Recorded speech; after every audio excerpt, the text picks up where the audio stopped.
Assalamualaikum warahmatullahi wabarakatuh. Saya Dedet Erawati, SIKOM, MIKOM, dosen Ilmu Komunikasi, Fakultas Ilmu Sosial Ilmu Politik, Universitas Swadaya Gunung Jati. Saya mengampu mata kuliah Wirausaha Komunikasi yang dilaksanakan setiap semester 7 dengan bobot sebanyak 2 SKS. Adapun deskripsi dari mata kuliah Wirausaha Komunikasi adalah sebuah pembelajaran yang mengajarkan mengenai keterampilan menggunakan konsep kewirausahaan, baik itu dari segi peran, kreativitas, dan inovasi dalam kewirausahaan yang ada kaitannya juga dengan konsep-konsep dalam komunikasi. Adapun capaian pembelajaran dari mata kuliah ini adalah agar mahasiswa dapat menjelaskan konsep kewirausahaan dengan pendekatan komunikasi, mahasiswa juga dapat menganalisis pasar, mahasiswa dapat menciptakan branding dan melakukan rebranding produk serta jasa, juga mahasiswa dapat merumuskan strategi pemasaran yang efektif, juga mendesain konsep kegiatan wirausaha komunikasi, serta mahasiswa dapat menjalankan sebuah kegiatan wirausaha komunikasi. Adapun video pembelajaran dari pelaksanaan kegiatan perkuliahan mata kuliah wirausaha komunikasi dapat ditampilkan sebagai berikut. Oke, Assalamualaikum warahmatullahi wabarakatuh. Waalaikumsalam warahmatullahi wabarakatuh. Selamat sore teman-teman. Sore. Pada hari ini? Baik. Ya teman-teman, hari ini kita akan mengikuti perkuliahan Wirausaha Komunikasi ya. Di perkuliahan hari ini itu adalah perkuliahan di minggu ketiga ya. Pada semester ini pada mata kuliah Wirausaha Komunikasi, di mana di minggu-minggu lalu kita sudah sempat sharing-sharing ya, membahas tentang apa aja sih ya kegiatan-kegiatan wirausaha yang saat ini sebetulnya lagi hype ya, ada di sekitaran kota Cirebon. Benar? Benar. Ngantuk nggak sih? Semangat ya. Kan udah sore, tapi untung ya nggak ngantuk ya teman-teman ya. Oke, mungkin untuk saya akan menjelaskan dulu tujuan pembelajaran di minggu ini adalah saya akan membahas tentang apa sih konsep dari wirausaha, lalu juga peluang usaha di bidang ya, wirausaha itu apa aja yang kaitannya dengan komunikasi, lalu juga keterampilan dan strategi komunikasi ya, juga komunikasi strategis yang juga dibutuhkan oleh masing-masing wirausahawan ya, serta model bisnis dalam bidang komunikasi. Nah, teman-teman, untuk di materi awal terkait dengan konsep wirausaha ya, seperti yang tadi saya sempat sampaikan, saat ini nih usaha itu banyak sekali dilakukan. Nah, coba di sini ada nggak yang melakukan aktivitas usaha? Ada teman-teman yang melakukan aktivitas usaha? Di sini? Oh ada. Usaha di bidang apa? Di kayak food itu cemilan. Oh, cemilan-cemilan. Oke, ada lagi? Kalau aku lebih ke, aku kan emang suka pakai mani-mani gitu kan Bu. Jadi daripada aku bikin-bikin buat diri sendiri, aku ada ini nih kayaknya sambil aku kuliah bisa nyambi sebagai business owner. Mantap. Itu berapa lama bisnis itu dijalankan? Kalau bikin-bikinnya mah dari SMA ya Bu, cuma baru aku jualin ya awal-awal kuliah, soalnya kan baru kayak kosong gitu ya Bu, baru kuliah sih. Oke, biasanya dijual mana aja? Awalnya teman-teman kayak aku kasih gratis gitu, kayak oh ya jualin, oh ya udah boleh, jadi ya sekarang dari Instagramnya boleh dicek, ada kok Bu, namanya Black Mush Money. Boleh di follow ya teman-teman ya. Ada Boleh di follow ya. Oh mantap. Udah lama berarti ya. Oh iya ya. Lumayan juga. Ya. Oke, good.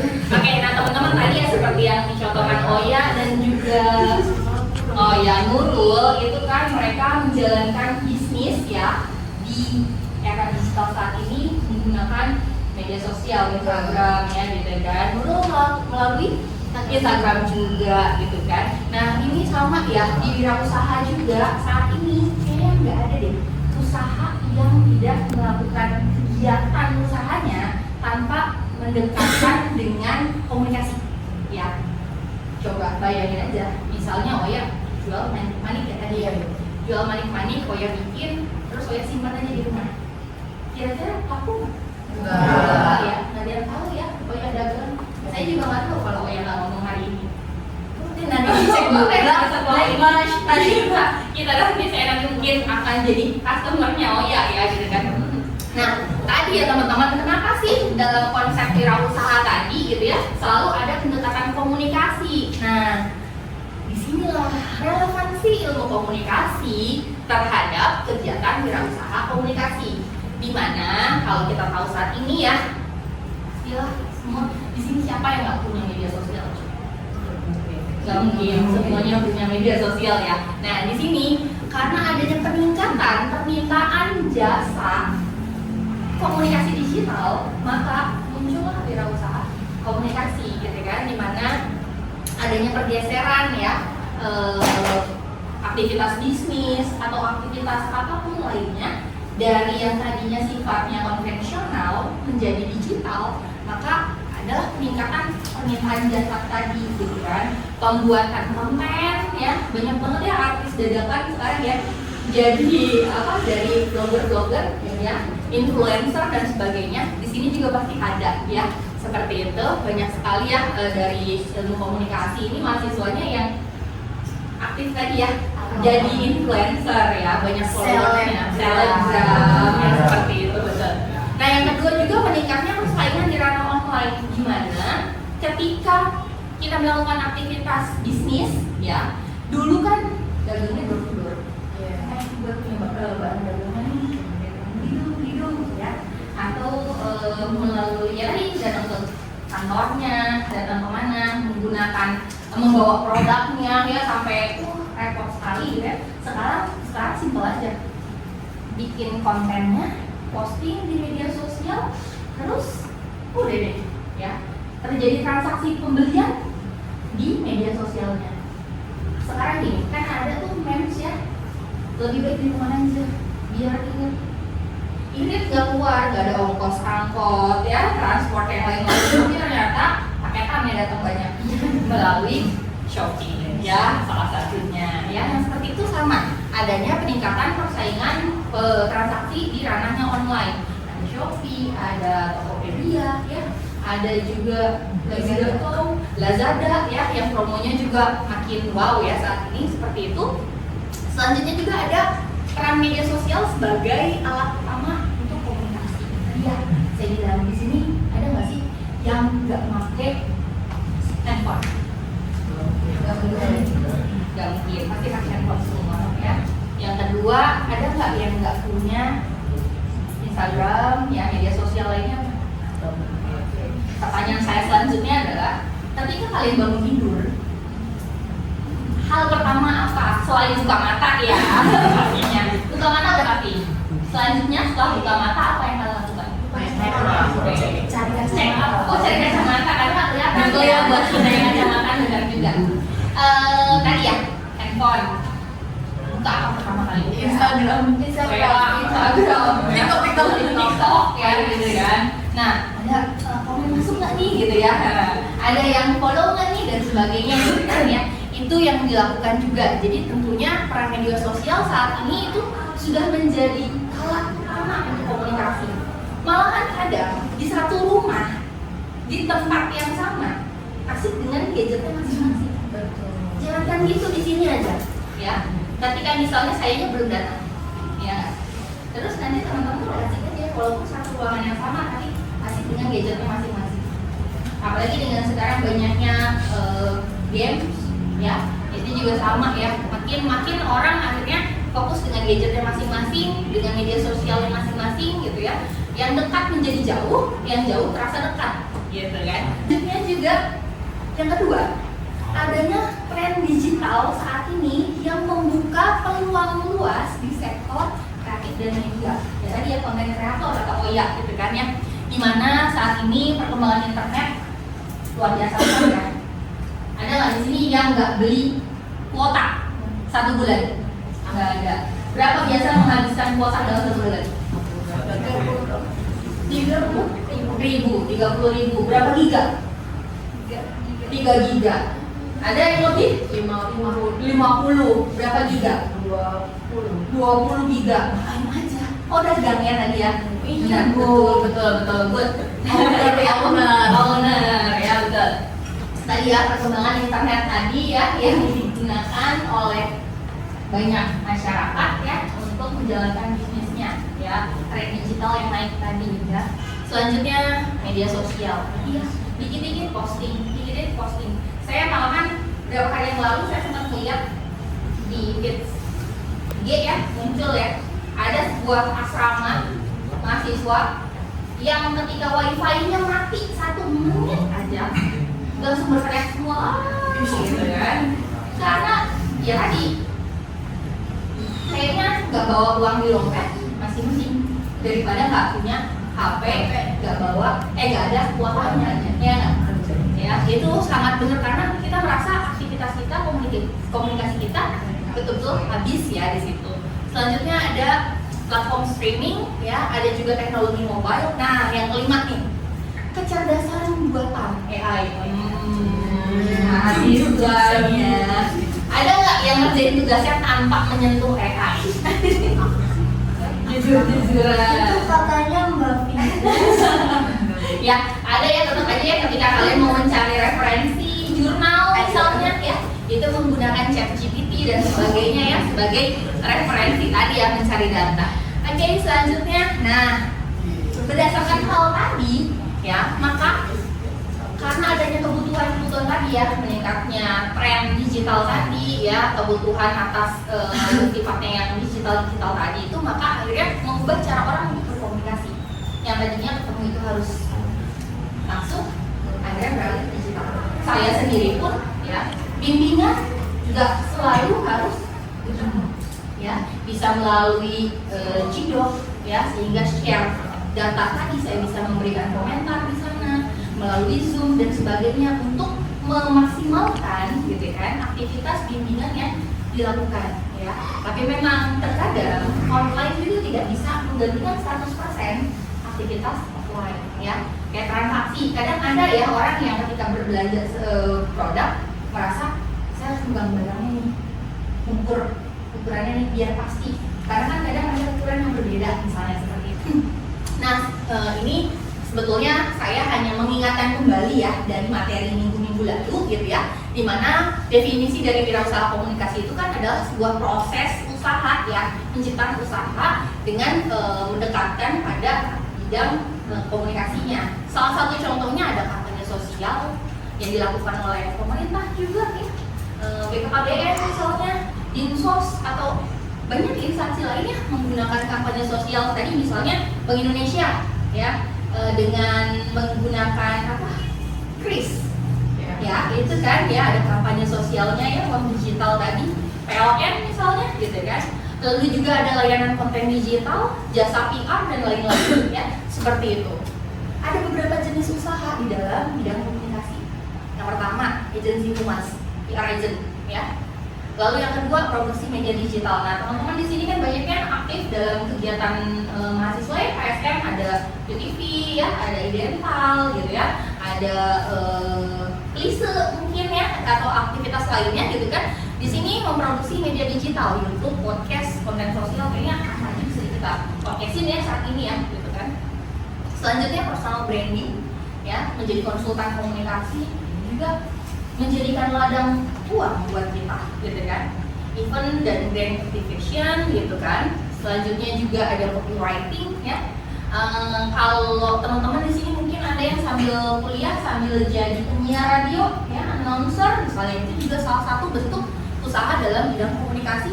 Selanjutnya konsultan komunikasi politik atau kampanye. Nah, ini tahun kemarin, tahun politik, ya kan, dimana ibaratnya banyak sekali ya calon-calon ya anggota dewan dan sebagainya membutuhkan branding dan sebagainya.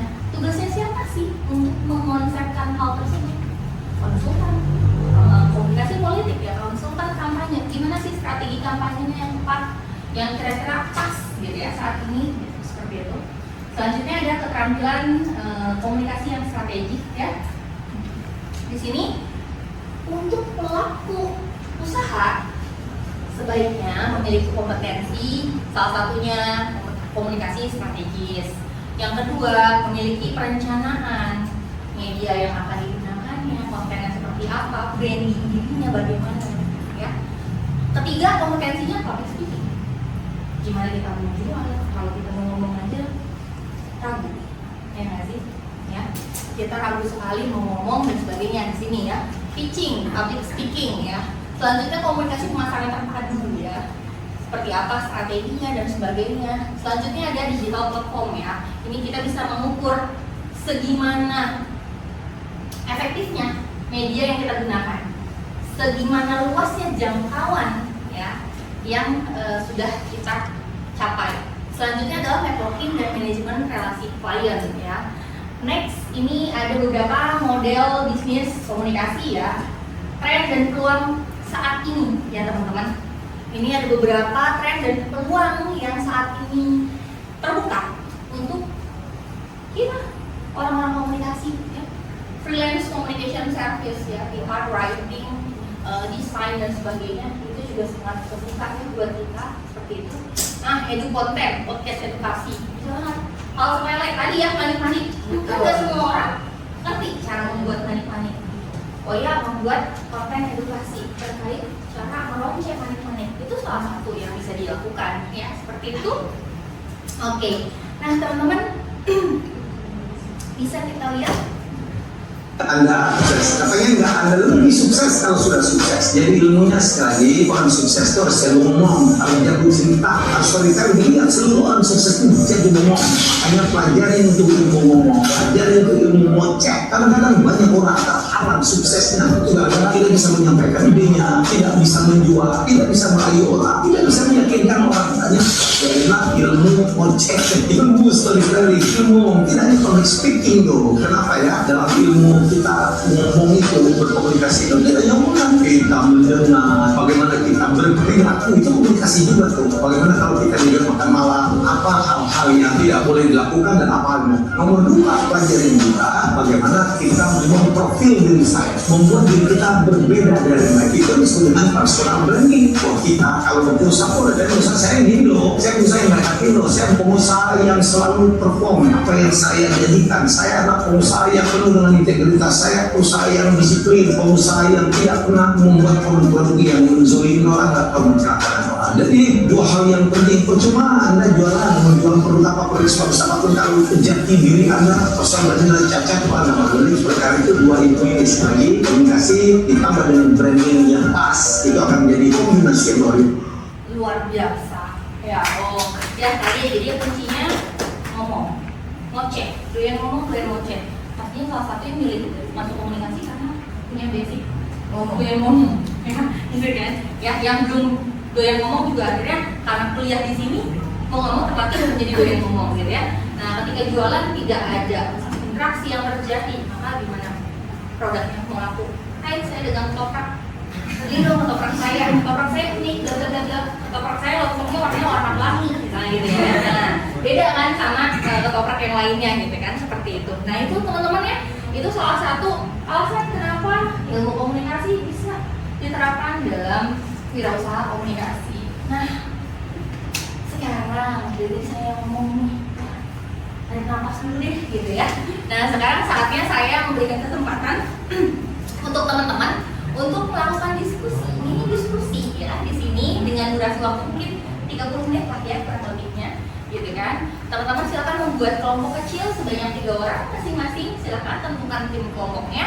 Nanti teman-teman bisa diskusikan ide bisnis apa yang akan dibuat, meliputi jenis usahanya, target audiensnya seperti apa sih alasannya menjalankan usaha tersebut, ya, strategi bisnisnya seperti apa yang dijalankan, platform yang digunakannya apa, dan kenapa sih usaha itu yang kalian pilih. Ya, silakan saya beri waktu 30 menit untuk berdiskusi masing-masing kelompok. Nanti after ini mungkin nanti akan saya minta prestasi kan ya, gitu kan. Kan udah dapat ide itu nggak akan jadi sesuatu yang realisasi kalau nggak sampaikan. Jadi silakan saya beri waktu 30 menit ke depan untuk berdiskusi, ya, tentukan kelompok masing-masing. Oke, diskusi kita mulai mungkin ya. Boleh? Oke, teman-teman, sudah diskusinya? Sudah. udah dapat ya idenya. Kayaknya kalau anak-anak muda tuh banyak sekali insight-insightnya ya gitu. Tapi siapa nih yang kira-kira mau maju presentasi kelompoknya? Oh boleh, Agiata ya, Agiata sama Nurul sama berdua, Agiata sama Nurul. Oke boleh, silakan. Kita kasih waktu sejam. Kita kasih waktu 15 menit ya untuk presentasi di depan. Sampaikan ke teman-teman, sampaikan ke kita semua hasil ide bisnis yang direncanakan. Boleh di sini aja. Oke, assalamualaikum warahmatullahi wabarakatuh, teman-teman. Sebelumnya terima kasih untuk Bu Dede yang telah memberi ruang kami untuk diskusi. Serta teman-teman izinkan kami untuk mempresentasikan hasil diskusi kami. Oke, jadi bisnis yang kita diskusikan tadi mungkin di bidang food and beverage, namanya Craft Mop. Mungkin rekan saya akan menjelaskan dulu apa itu Craft Mop. Jadi Craft Mop itu sebenarnya latar belakangnya itu dibuat karena mengisi waktu luang aja, karena di perkuliahan ini kan ada waktu kosongnya gitu ya Bu. Jadi saya pergunakan untuk ya dagang kecil-kecilan iseng-iseng aja. Jadi Craft Mop itu sebenarnya dari craft dan mop gitu ya. Jadi craft itu sebenarnya kayak craving atau kayak soal cewek-cewek kayak BM atau kayak kayak itu pengen jajan pengen gitu ya. Terus mop itu kayak sesuatu kerumunan atau geng atau kayak circle gitu ya Bu, yang bisa kayak jadi sini kan misalnya kayak ada circle gitu ya. Jadi Craft Mop itu sekelompok orang yang sama-sama tergila-gila mengidam makanan enak gitu ya.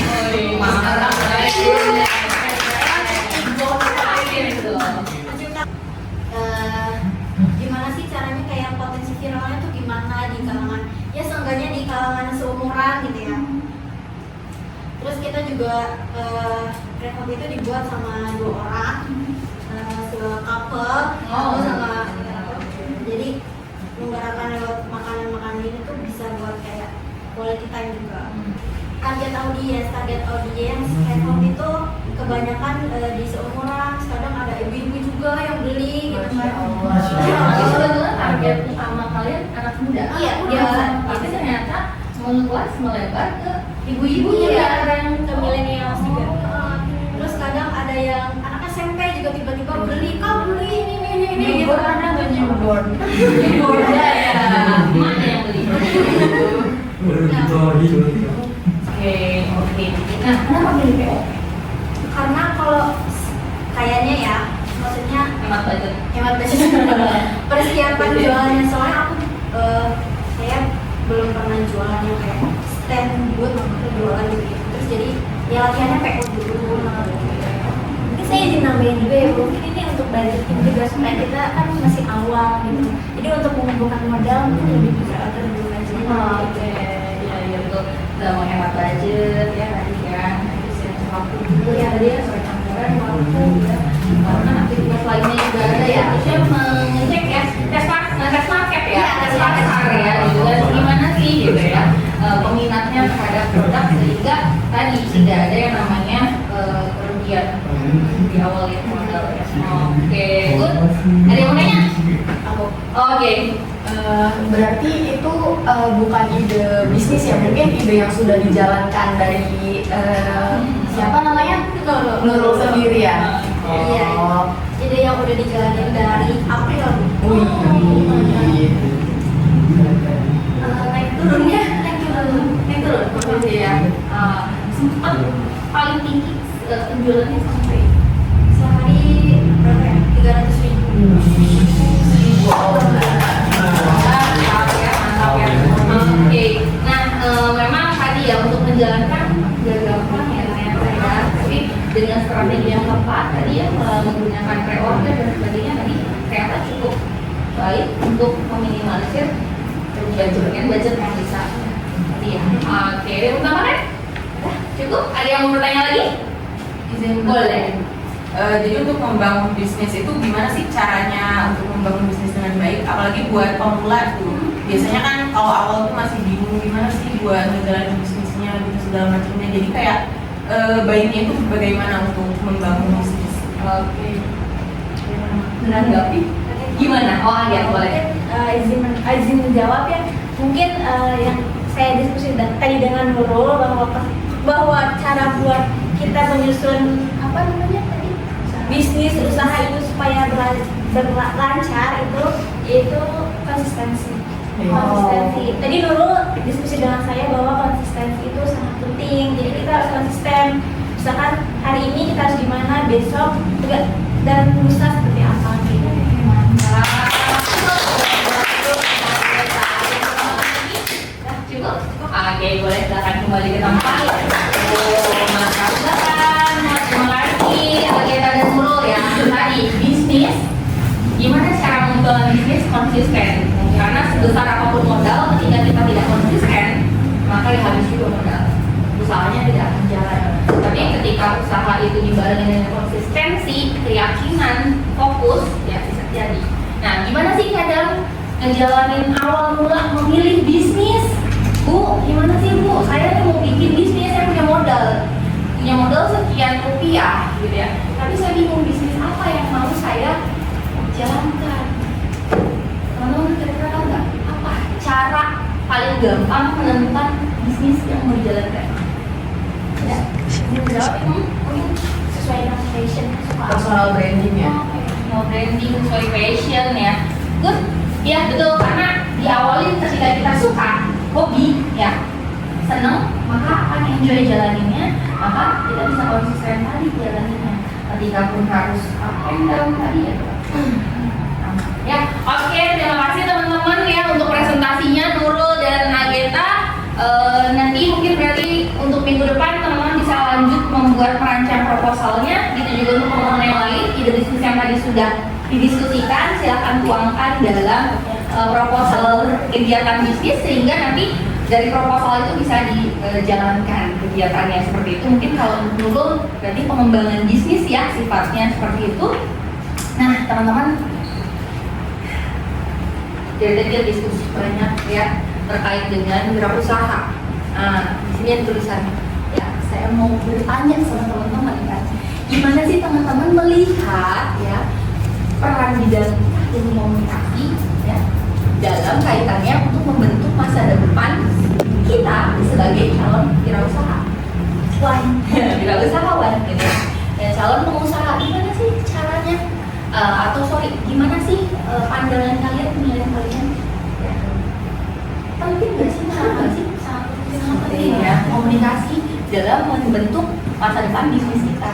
Kalau kita punya bisnis tapi nggak kita komunikasikan, tidak kita informasikan, tidak kita pasarkan, ya nanti ya nggak sih punya barang manik-manik gimana nggak akan juga bisa terjual ya seperti itu. Oke, ada yang mau bertanya lagi?